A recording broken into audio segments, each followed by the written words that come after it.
And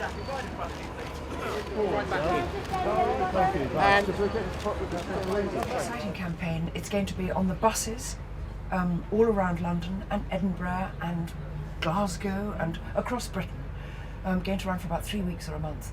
And it's really to stop live exports. It's from Compassion in World Farming.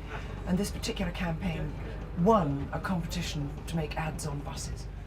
It's really hard because sometimes when you're driving on the motorway, you see one of these transporters jammed with furry bodies and sometimes a face looking out, and you think, oh, how awful.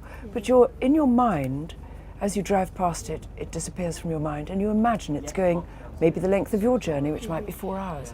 What you don't imagine is that it's going down to a dock where it'll wait at the dock, that it'll cross on a choppy sea. Most animals loathe being transported anyway.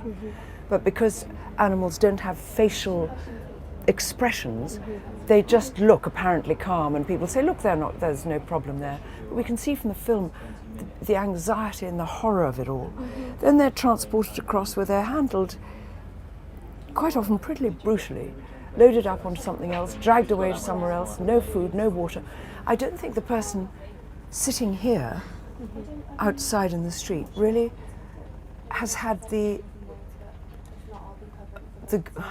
fortune that we've had to know about these things. If people know about it, they usually recoil. But it's very hard to show these things. It makes depressing news coverage.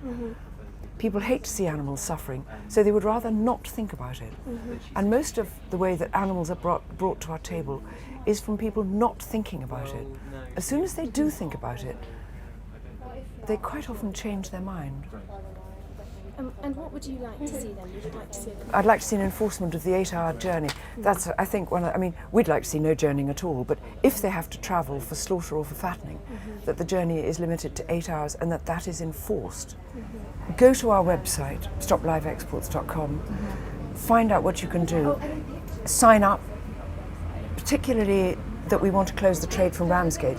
Ramsgate is the only port and there's only one boat going from it. If the prices are raised there, farmers will weigh it up because they're businessmen and say, actually it's going to be cheaper to have our animals slaughtered here. And that's what we really want, is to prevent these ghastly long travels.